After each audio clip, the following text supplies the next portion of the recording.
UP CM Yogi Adityanath పై Samajwadi party MLA పూజా Paul ప్రశంసలు కురిపించారు. తన భర్తను చంపిన గ్యాంగ్స్టర్ అతిక్ అహ్మద్ ను యోగి ఆదిత్యనాథ్ మట్టుబెట్టారని, దానికి థ్యాంక్స్ చెబుతున్నట్లు ఆమె పేర్కొన్నారు. యూపీ అసెంబ్లీలో ఆమె మాట్లాడుతూ ఈ వ్యాఖ్యలు చేశారు. సీఎం యోగి న్యాయం అందించారని, తన వేదనను ఎవరు పట్టించుకోకుండా ఆయన స్పందించారని, రాష్ట్ర రాజకీయాల్లో జీరో టాలరెన్స్ తీసుకువచ్చినట్లు ఆమె తెలిపారు.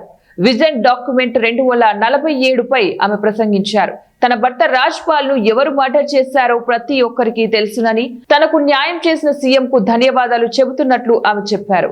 అతిక్ అహ్మద్ లాంటి నేరస్తులను చంపి ప్రయాగ్రాజ్ లోని తన లాంటి ఎంతో మంది మహిళలకు సీఎం న్యాయం చేశారని ఎమ్మెల్యే పూజా పాల్ తెలిపారు.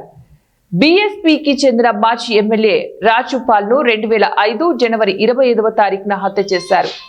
పూజా పాల్ ను పెళ్లి చేసుకున్న కొన్ని రోజులకే ఆ మర్డర్ జరిగింది. గ్యాంగ్స్టర్ అతిక్ అహ్మద్ సోదరుడు అఫ్రజ్ తో ఉన్న రాజకీయ విభేదాల వల్ల హత్య జరిగినట్లు పోలీసులు తెలిపారు.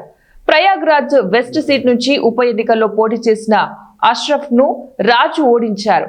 దీంతో రాజును హతమార్చినట్టు తెలుస్తోంది. ఈ మర్డర్ కేసులో కీలక సాక్షిగా ఉన్న ఉమేష్ పాల్ ను ఫిబ్రవరి 2023లో మర్డర్ చేశారు. ఓ కేసులో అతిక్ అష్రఫ్ ను కూడా అరెస్టు చేశారు. ప్రయాగ్రాజ్ లో మెడికల్ చెకప్ కు తీసుకెళ్తున్న సమయంలో ఆ ఇద్దరిపై అటాక్ జరిగింది. పాయింట్ బ్లాక్ రేంజ్ లో అతిక్ ను కాల్ చేశారు. అష్రఫ్ ను కూడా ఆ స్పాట్ లోనే మర్డర్ చేశారు.